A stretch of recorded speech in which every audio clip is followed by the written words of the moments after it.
Welcome back, Steve Kuncewicz, an expert on all things social media. And also we've got Emma, who's Chloe's mum. We spoke to Emma earlier on, and Chloe is is seeing a lot of pretty grim stuff out there. Welcome back, Emma.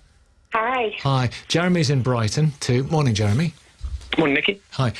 I think, Emma, it's quite good that you're back, because then you can speak to the pressure on parents. Now, I know I asked you this earlier on about Chloe being 12 and you're meant to be 13 when you start using social media. But, you know, who are we to be judgmental when all her friends are doing it? Just explain that a little bit more, because you're not saying something in isolation. Looking at our messages this morning, you're saying something that loads of parents appreciate. It is really, really difficult. It is a very hard balance to find. On one side, ensuring that your child's part of a group at school and the impact that it can have if they don't feel part of that group. And on the other side, protecting them against the damage social media can cause. But the question for me, I'm getting a lot of judgment. I can see it on Twitter, you know, Chloe's 12. Does that mean that in a few months when she's 13, she's okay to be faced with people self-harming or finding out ways to take their life? Molly Russell was 14, so that's okay. Is 21 okay?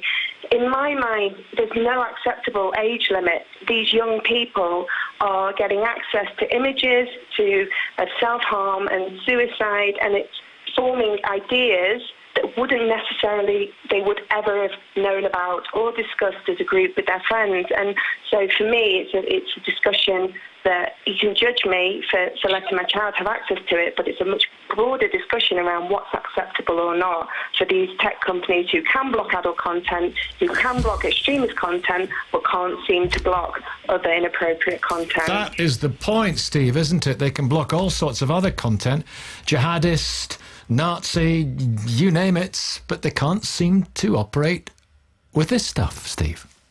No, that's right. And it's interesting, the self-harm debate in particular, there's been a quite interesting discussion around, it's interesting, but it's a discussion we shouldn't have to have in an ideal world, around what kind of role the platforms play, whether they aid and abet, for example, suicide.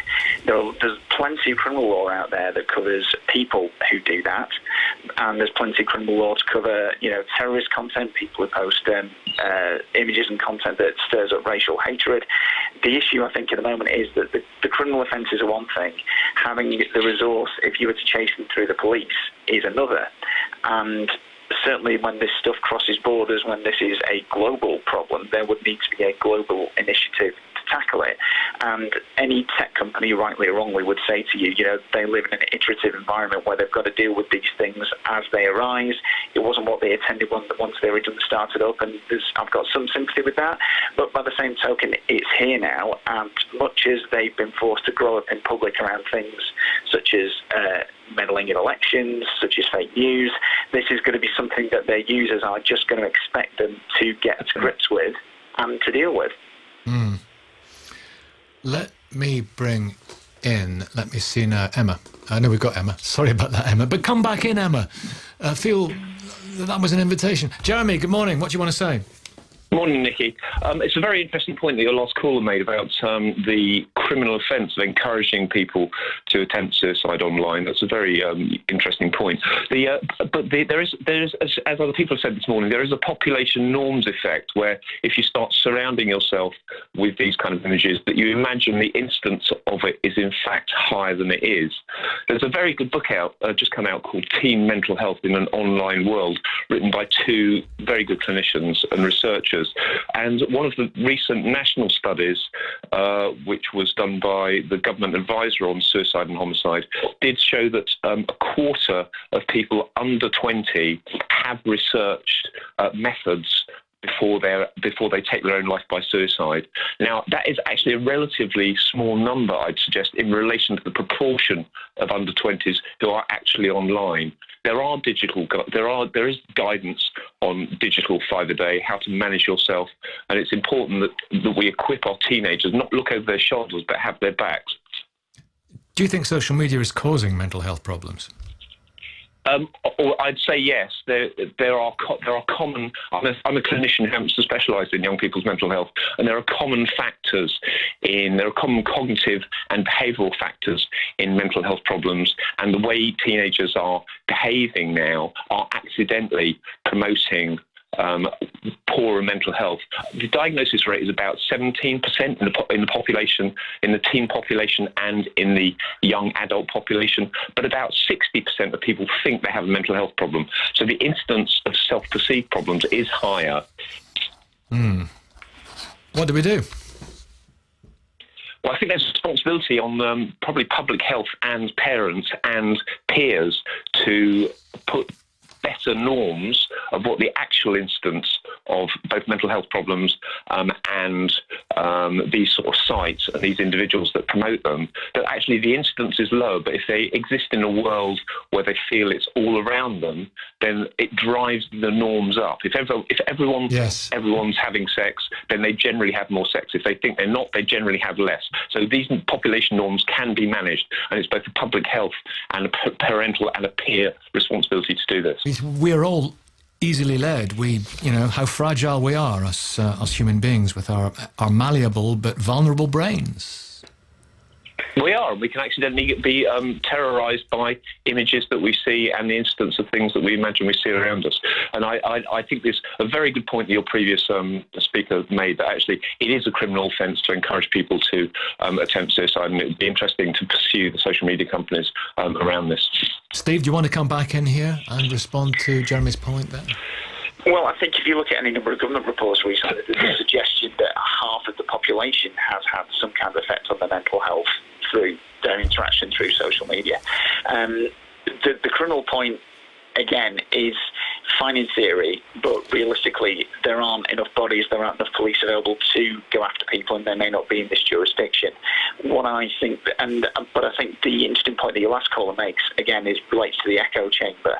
It's a completely different point, but if you look at the way the Brexit referendum was run, depending upon your points of view, if you dipped in or out of social media at any particular point in time during the referendum debate, your points of view would be served back to you. And I think if there's no better example of how social media can be an echo chamber, of how if you go looking for this kind of thing, even if you go looking for it without any real intent to do it, then you really can end up down a very deep rabbit hole. Yeah, but that's people looking for validation. They feel good about the fact that other people feel the way they do and perhaps express it very well. But there's also, people want to be challenged too. People want to hear other people's points of views. And on that spectrum, it's looking at difficult stuff, isn't it? Absolutely. Nicky, can I just jump in a sec? Sure. Just to say that actually AI is highly prejudiced. Once you start feeding in pre-existing views, as Steve said, it just brings it up more and more. You get much more reinforcement. Going to bring John in as well, who joined us. But Emma, let me just ask you this: what's the way ahead for you, having focused your mind on this over the past year or so? Where are you going to go in your house? So in our house, we've put quite a lot of control in place. So no devices. Devices are all removed at night. We do Headspace. I don't know if you've heard of that. It's an app to really sort of focus on positive thinking, on removing any types of bad thoughts. We've got a very open relationship in terms of Chloe sees anything that she finds disturbing. But I think that the biggest thing is us working together as mums and as a community, really. I wrote on the group chat, on my child's group chat, that banning all forwarding of any content that would upset anybody. And Chloe was sort of like, "Oh, Mum, that's so embarrassing," like they do.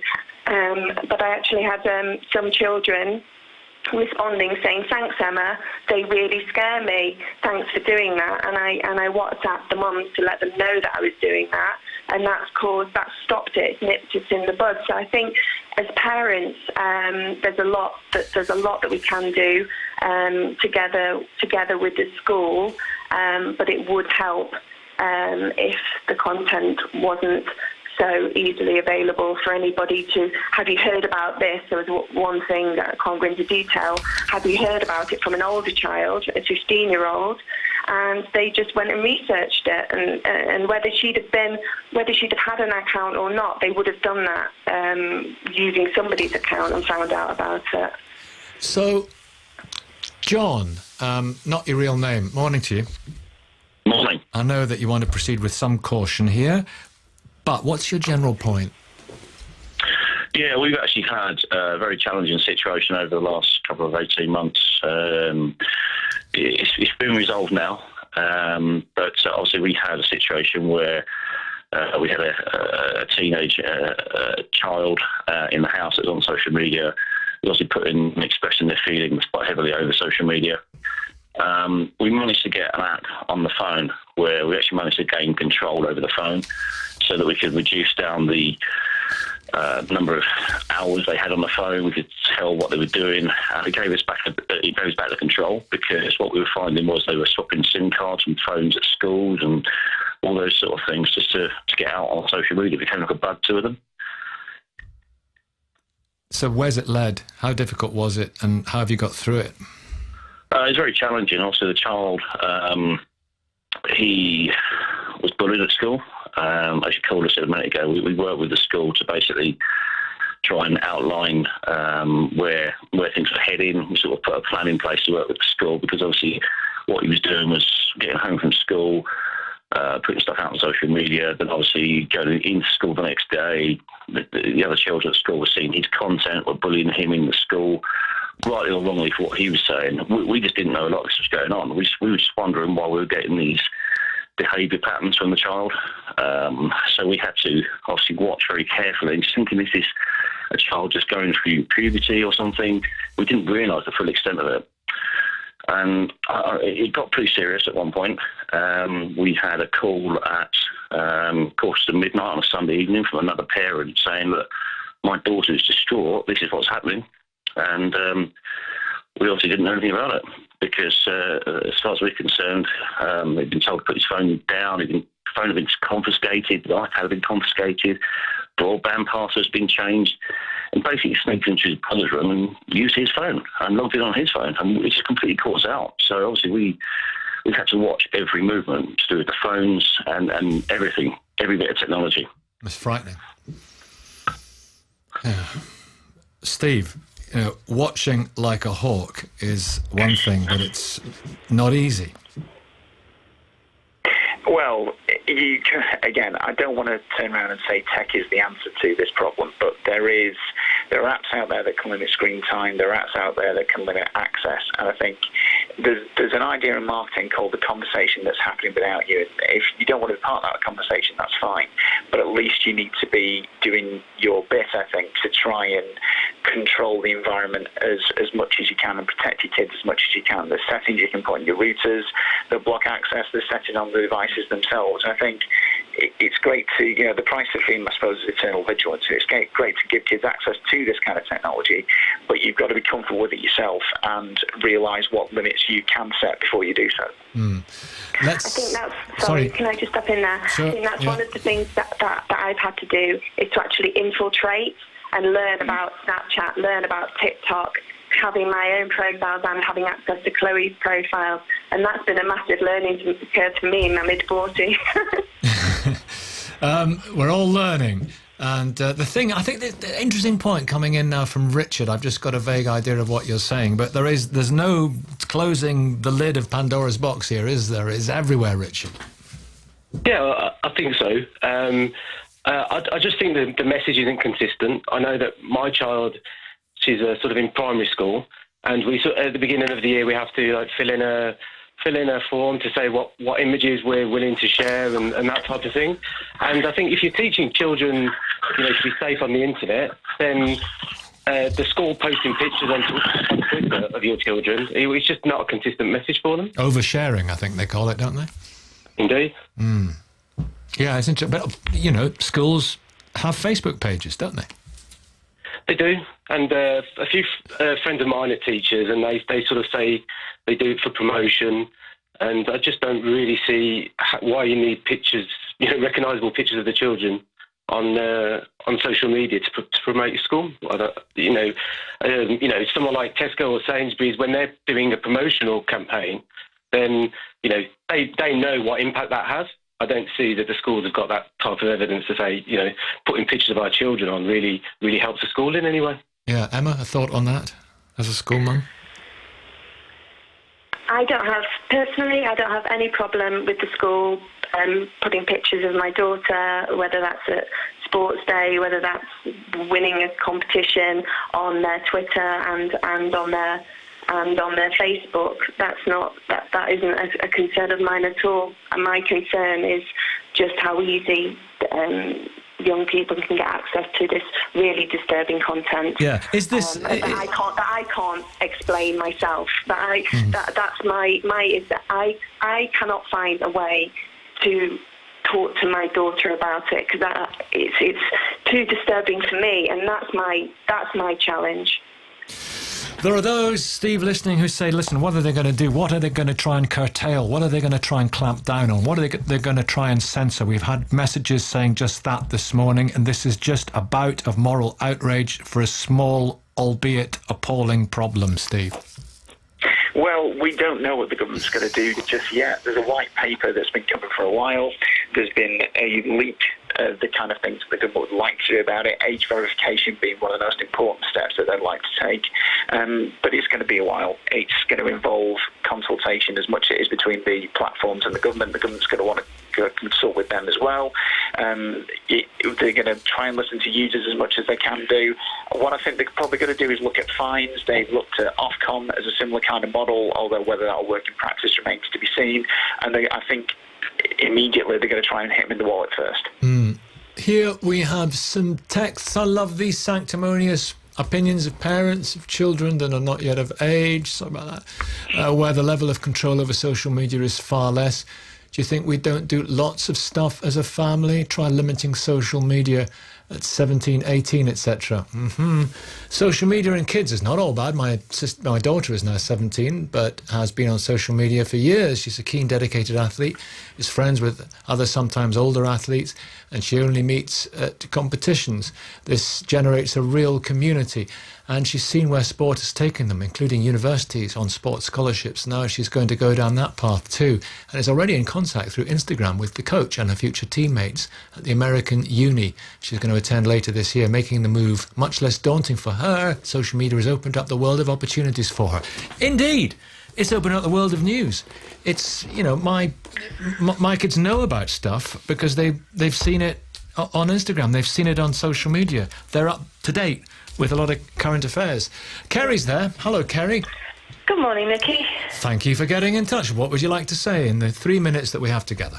I do think, I have trouble restricting my 12-year-old daughter, so much to her disgust, she only has a Nokia and not a smartphone. But there's been issues on her primary school. She's year 7 now. She's first year of senior school. And there were issues on her primary school in terms of they all had a WhatsApp group. It wasn't a school group, but all her school friends were on there from her year. And there was bullying going on the group. And so we were warned by school. And then all that happened was that somebody else had just set up another group and everybody would move to that one. And it just carried on. But then I do think there's a real issue with parents. You need to restrict what your kids have access to. So my daughter, she wants to watch Bird Box. Everybody at school is watching Bird Box, even though I think it's rated 15. Remind us, Bird Box? It's kind of like this blindfold thing where you have... Oh, there's a Sandra Bullock thing, yeah. Yes, exactly. And it's quite some it's about murder and suicide and quite dark themes. Yeah. But then... Also, my daughter's been recommended to read 13 Reasons Why, which has been criticised for ideation of suicide. So it was 13 reasons about why somebody committed suicide. But all these things, they're being pushed at her all the time. And none of the parents are restricting any of this. I've had other parents tell me, you're being mean letting your daughter have a smartphone. And I'm like, I'm protecting her. I'm trying to do my best. It's really difficult. It's really hard. There's a lot of pressure, and I'm constantly under pressure all the time. How long can you hold out? It was a question I was asking Emma, I think, or somebody earlier on. How long can you keep the drawbridge up? Yeah. 14? As long as I can get it. Well, hopefully. 15? If I made it to 15, I think I'll be doing really well. I'll give myself a pat. But they'll be alone. They'll be isolated. All their peer group, all the friendship group will be on those platforms and She won't. Exactly. I tell my daughter that if her friends are only friends with her because she has a certain type of phone. I mean, some kids in her school have iPhone 10s, X's, whatever they're called. Are they not the really kind of really expensive ones? Yeah, they are. It's ridiculous. So, but I tell her if her friends only want to be friends with her because she has the right type of phone, then they're not worth having as friends, honestly. Thank you. Have a great day, everyone. Steve, thanks for your brilliant contributions this morning. Thanks very much, Nicky. Great to speak to you. Social media law expert, commercial firm BLM Law. Thanks, everyone.